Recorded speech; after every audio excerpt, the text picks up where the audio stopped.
4 pertemuan. Danu dan Yura bersiap untuk jalan-jalan. Mas, kita ke Wonderful World saja yuk. Udah lama.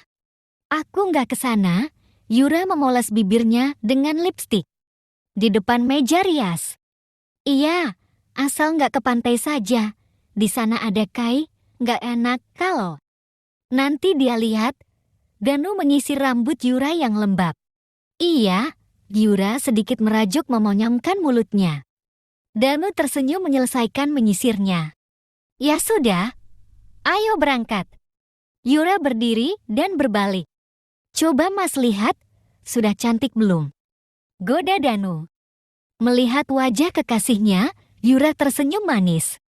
Cantik, Danu mengecup pelan bibir Yura. Mas, nanti rusak lipstiknya, bersuara manja. Hei, iya sayang, Danu tersenyum lebar. Ayo, Danu menggandeng mesra kekasihnya itu. Setelah membeli tiket Danu, dan Yura membeli makanan ringan. Di Fort dulu, popcorn dan segelas besar minuman. Dingin sudah di tangan. Kita mau naik apa dulu, Mas? Yura merangkul manja lengan Danu. Kamu mau naik apa? Danu balik bertanya. Pinginnya semua, Mas. Yura nyengir. Itu aja dulu, Mas. Gimana? Yura menunjuk wahana biang lala. Danu tersenyum mengangguk menyetujui. Mereka berjalan. Tanpa menyadari adanya pasang mata yang mengikuti. Arah mereka berjalan dan menghilang oleh kerumunan. Mata embun berkelana, jantungnya berdetak lebih kencang. Menggedor rongga dadanya, begitu menyakitkan. Mata embun terasa panas, embun merasa melihat Danu. Mata embun terus mencari di antara kerumunan orang. Di taman bermain itu, namun embun tak menemukan orang. Yang dia cari, Malvin menatap bingung embun. Apa yang embun lihat? Kenapa wajahnya berubah tegang? Apakah dia melihat yang tak seharusnya? Apa yang dia cari di tengah kerumunan itu? Embun kembali duduk, embun menunduk. Pikiran buruk bergelayut indah di sana, pandangan matanya.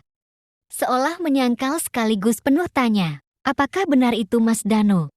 Tapi Mas Danu sedang kerja. Tak mungkin dia di sini? Mungkinkah dia bohong? Jika iya, itu sangat keterlaluan. Bagaimana dia bisa membohongi anaknya sendiri? Membiarkan Kai menangis. Menagih janji yang dia ingkari. Jika itu benar Mas Danu, siapa wanita di sebelahnya? Apakah Mas Danu selingkuh? Embun bermonolog. Dia masih tak percaya. Kenapa orang itu terlihat seperti Danu? Are you okay? Suara Malvin mengagetkannya. Embun menoleh. Iya, saya tidak apa-apa. Kamu terlihat pucat. Yakin kamu baik-baik saja? Malvin terdengar khawatir. Saya ke toilet dulu. Boleh saya titip Kai? Sure. Embun berjalan menuju toilet umum, tapi matanya masih berkeliling mencari Danu suaminya.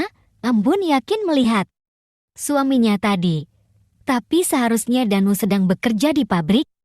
Bukan di sini, haruskah Embun menelpon? Sekedar bertanya. Tapi bagaimana bila suaminya malah marah? Pikiran itu terus berkecambuk, menyakiti hatinya. Embun memasuki toilet menghela nafasnya. Mungkin itu memang bukan Mas Danu. Aku harus percaya padanya.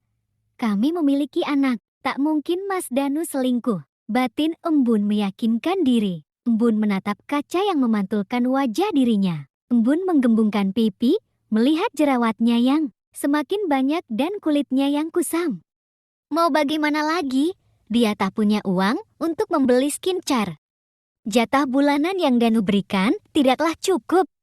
Untuk memenuhi kebutuhan kadang Embun harus mencari sendiri. Hari ini, Embun libur mengantar makanan.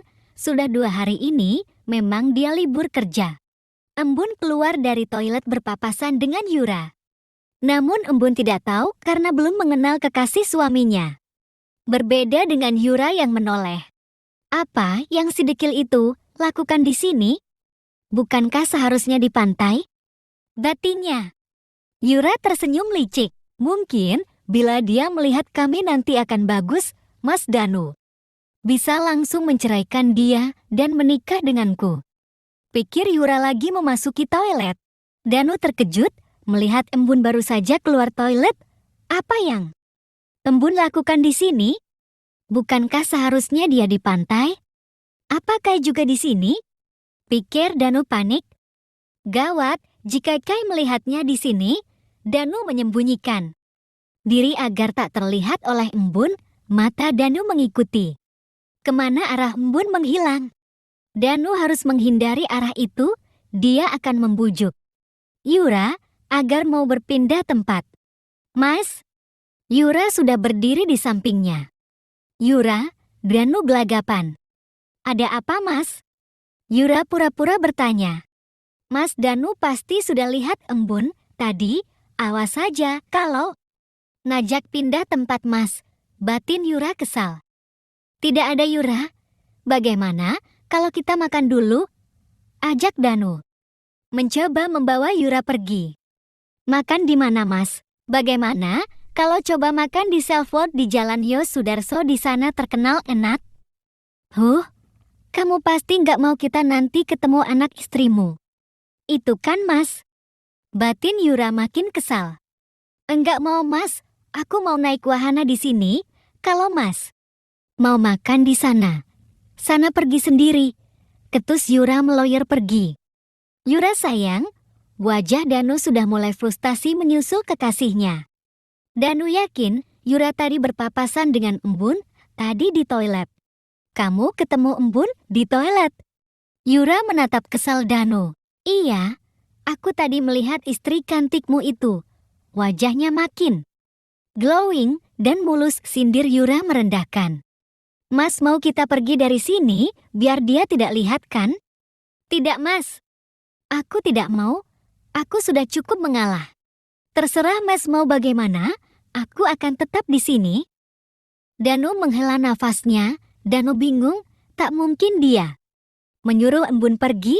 Dia sudah berbohong sedang kerja. Sudah membatalkan rencana pergi dengan Kayla. Bila dia menyuruh embun pergi malah akan membongkar kebohongannya. Embun pasti curiga. Apalagi Kay, tak mungkin dia masih sanggup merusak kesenangan Kay bermain. Dia sudah mengecewakannya. Tapi Danu juga cinta dengan Yura. Dia tak ingin Yura marah. Bagaimana ini? Kenapa malah jadi serumit ini? Danu menyusul Yura, hendak membujuknya lagi. Namun Danu melihat di ujung sana di antara kerumunan orang-orang embun dan Kay berjalan ke arah Yura, yang juga berjalan ke arah sebaliknya. Sebentar lagi mereka akan berpapasan. Danu menghentikan langkahnya. Dia bingung sekaligus tegang. Tubuhnya panas dingin. Keringat mengucur di tubuhnya. Bagaimana ini, Kay? Sebelum lanjut jangan lupa di-subscribe. 5. Pengkhianatan Danu. Yura melihat ke depan dalam jarak beberapa meter darinya. Ada embun dan Kay yang berjalan ke arahnya. Mereka terlihat sedang bercengkrama dengan seorang gadis seumuran Kay. Asik sekali. Yura menyipitkan matanya. Dia menoleh ke belakang. Danu masih berada di belakangnya. Sepertinya belum sadar akan keberadaan embun dan anaknya. Yura tersenyum. Kita lihat apa yang akan terjadi, Mas. Batinnya. Yura terus berjalan dengan tatapan dan senyum sinis pada embun, yang bahkan tidak menyadarinya embun terlalu asyik dengan anak-anak yang mengajaknya bercanda. Hingga mereka berpapasan. Dari sudut matanya Yura menangkap Danu yang bersembunyi. Pengecut kamu, Mas, gumam Yura. Ayah Onti, ikut naik juga. Iya, Bu, kita sudah sampai sini, masa satu permainan pun Ibu tidak mencobanya. Ibu sudah cukup tua sayang, kilah embun dengan diselingi tawa malu. Tak apa Ibu, ayolah, rengek Kay, satu permainan saja. Embun tertawa canggung dengan permintaan mereka. Daddy juga harus ikut naik. Seti balik melihat. Nyalang dadinya dengan nada ketus. Daddy. Malvin menunjuk wajahnya sendiri dengan wajah bingungnya. No Seti, tegas Malvin. Kate cemberut. Cathy meraih pundak Kai dan berbisik entah apa. Kai hanya tersenyum mengerti. Kenapa ibu jadi merinding melihat senyummu, Kai? Embun sudah merasakan hawa yang tak enak jika tak menuruti permintaan putrinya. Kai menaik turunkan alisnya, makin membuat Embun bergidik ngeri. Sepertinya, ibu memang harus menaiki salah satu saja. Oke, ucap Embun pasrah. Kedua bocah SD itu tersenyum menang, mereka beralih pandang pada Dadi Cathy. Apa? Malvin menatap keduanya dengan pandangan curiga. Sebaiknya ikuti saja kemauan mereka, bisik Embun. Dengan sedikit berjinjit karena Malvin terlalu tinggi untuknya. Akhirnya, mereka berempat menaiki perahu Cora. Embun duduk bersebelahan dengan Kai yang di sampingnya. Ada Cathy yang paling ujung Dadinya Malvin. Mereka tenggelam dalam suara jeritan. Setelah diombang-ambing cukup lama, mereka justru memutuskan untuk mencoba wahana lain. Lucu memang. Embun yang awalnya menolak, kini malah yang paling bersemangat. Hingga kedua bocah SD itu menggelengkan kepalanya dan berdecak. Berbeda dengan Malvin yang justru tersenyum, ini pertama kalinya dia melihat tawa Embun yang lepas tanpa beban. Ada getaran aneh yang tiba-tiba menyusup di hatinya. Mas Danu sudah pulang? Tanya Embun saat baru saja sampai di depan rumah, melihat Danu sedang duduk merokok sambil bermain HP di teras. Tanpa menoleh. Embun mencium tangan Danu, begitupun dengan Kayla. Katanya ke pantai. Kok nggak basah? Nggak bawa baju ganti juga kalian? Danu mencoba memancing reaksi mereka. Kami pindah ke Wonderful World ya, ucap Kayla. Izinnya ke pantai kok pindah ke sana nggak bilang. Ayah sih. Meninggikan suaranya. Maaf mas kan kerja, kami nggak mau ganggu mas. Balas Embun mencoba memberi pengertian. Alasan saja kamu Bun, cibir Danu kesal. Mas, sama siapa kalian ke sana? Sama teman Keng mas. Ya sudah, masuk sana. Buatkan mas makan, mas lapar. Iya mas, sebentar ya. Jawab Embun masuk ke dalam rumah. Embun sibuk membuat makanan untuk Danu, Kayla membantu ibunya. Juga mendidihkan air untuk mandi suaminya. Kai, kamu mandi dulu sana. Nanti gantian sama ayah sama ibu. Tita Embun pada Kai yang masih membantu. Ibunya memotong tempe. Iya Buk. Kayla beranjak dan masuk ke kamar mandi. Tak lama, Kayla selesai mandi langsung masuk ke kamarnya. Berganti baju, sementara Embun sudah hampir selesai memasak. Danu masuk ke dapur. Air mandiku sudah siap Embun? Sudah mas, sebentar. Embun tuang dulu ke ember. Mengangkat panci berisi air panas ke kamar mandi. Cepet ya Embun.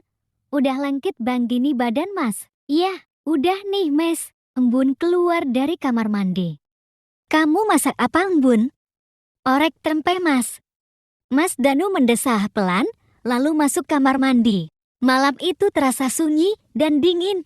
Sedingin tubuh Embun yang tanpa pelukan hangat suaminya, walau kini mereka tidur dalam satu ranjang yang sama. Embun meringkuk, menangisi dirinya tanpa bersuara. Kenapa Mas Danu berubah sedingin ini? Kenapa Mas Danu sudah tidak lagi ingin menyentuhnya? Jika ini masalah kulitnya yang dekil dan wajahnya yang berjerawat, Embun bisa apa? Dia sudah mencoba obat herbal, mencoba dari yang alami. Namun kulit dekilnya masih bertahan di sana. Mungkin hanya jerawatnya yang kadang timbul tenggelam. Embun kembali mengingat beberapa kali melihat sosok yang mirip dengan Danu. Sebenarnya dia ingin bertanya. Namun takut akan membuat suaminya itu marah, Embun hanya bisa diam dan menangis. Keesokan paginya, di meja makan saat mereka sarapan bersama. Oseng usus pedas ini, enak Embun, bisakah kamu menyiapkan bekal untuk makan siangku? Tanya Danu menyantap sarapannya. Iya mas, akan Embun siapkan. Embun beranjak mengambil kotak bekal, mengisinya dengan nasi dan oseng usus pedas, lalu memutupnya dan meletakkannya di samping Danu. Bisakah kamu siapkan lagi satu porsi untuk teman Mas? Pinta Danu lagi. Dia ingin Yura juga mencicipi masakan Embun. Embun menoleh heran pada Danu. Tidak biasanya, Mas nggak enak kalau nanti makan sendiri tanpa membaginya. Embun mencoba berkilah. Oh iya Mas. Embun beranjak lagi, menyiapkan satu porsi bekal dan diletakkan di atas bekal yang tadi disiapkan. Kai juga mau melihat ke arah anak gadisnya. Enggak Bu, Kayla sudah cukup. Embun tersenyum, ya sudah.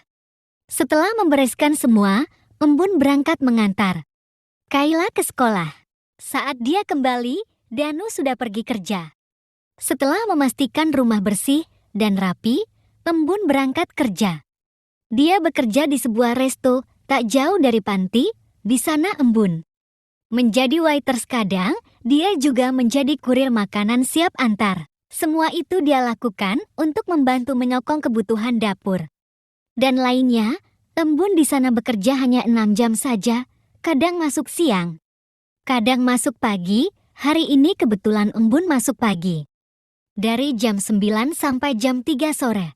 Saat waktunya menjemput Kayla, Embun izin dahulu, lalu kembali lagi. Hari terus berjalan. Embun yang saat itu sedang berada di panti membuat kue untuk anak-anak panti. Sekalian dia ingin latihan membuat cake untuk anniversary pernikahannya. Dengan Danu beberapa hari lagi, Embun sedang mengocok telur dengan mixer saat Malvin masuk ke dapur mencari minum. Embun menyambut dengan senyuman hangat. Ada apa, Mister? Malvin, sapa Embun masih mengocok telur dengan mixer. Saya mencari air dingin, jawab pria bule itu melangkah mendekat. Ada di kulkas, menunjuk dengan dagunya. Malvin berjalan mendekati kulkas, mengambil sebotol mineral. Dan meneguknya, dia melirik Embun. Entah sejak kapan Malvin tertarik olehnya, wanita yang kini sedang berdiri dengan mixer di tangannya, dengan rambut lurus yang terurai memakai celemek dengan sedikit noda di sana. Malvin meneguk minumannya sekali lagi. Embun terlihat terganggu oleh rambutnya yang terurai itu. Beberapa kali gadis itu menyibaknya. Namun tangannya kotor oleh tepung dan bahan kue lainnya, membuatnya menyibak dengan punggung tangannya. Hingga Embun terlihat tidak sabar mengambil karet gelang di atas sak dan mencoba mengikat rambutnya. Namun dia masih kesulitan dengan hanya menggunakan satu tangannya yang masih bersih. Malvin bergerak. Tangannya sudah menyentuh rambut dan tangan Embun yang berusaha mengikat rambutnya. Biar ku bantu, ucap Malvin saat Embun sedikit menoleh karena merasakan tangan Malvin bertumbuk dengan tangannya yang berusaha mengikat rambutnya. Ah, maaf, ucap Embun membiarkan Malvin membantunya mengikat rambutnya. Digulung tinggi saja enggar Malvin, pintanya meneruskan mengocok telur. Oke. Malvin dengan luas mengikat rambut Embun. Anda pasti terbiasa menata rambut Cati. Tentu saja, hanya saya yang dia punya, ucap Malvin menyelesaikan ikatannya. Embun meletakkan mixernya berganti mengambil tepung yang sudah dia timbang, namun kakinya sedikit terselip hingga dia hampir jatuh. Dengan sigap Malvin menangkapnya dengan melingkarkan sebelah tangannya di perut Embun. Dan tangan kanannya menahan lengan gadis itu. Sedekat itu, jantung Malvin berdetak lebih cepat. Nafas hangatnya menerpa tengkuk Embun. Lehernya terpampang jelas di depanku, membuatku ingin merasakannya. Tenanglah Malvin, sadarlah. Dia wanita bersuami. Jangan ganggu dia. Malvin menelan ludahnya dengan sangat susah. Mister Malvin, saya sudah berdiri di atas kaki saya sendiri. Saya tidak akan jatuh. Bisakah Anda melepaskan saya? Maaf. Malvin menarik tangannya. Embun tersenyum hangat. Terima kasih, wanita yang selalu tersenyum. Ini membuat mataku tak bisa lepas darinya. Kenapa harus padanya? Setelah Embun selesai membuat kue dan membagikannya pada anak-anak panti, Embun dan Kayla berpamitan pulang. Hari ini mereka tidak membawa motor, tapi dijemput oleh Danu sehabis pulang kerja. Malvin hanya menatap tak suka pada Danu di kejauhan. Kenapa? Bukankah ini pertama kalinya Malvin bertemu Danu? Namun kenapa dia terlihat begitu tak suka? Atau karena dia suami Embun?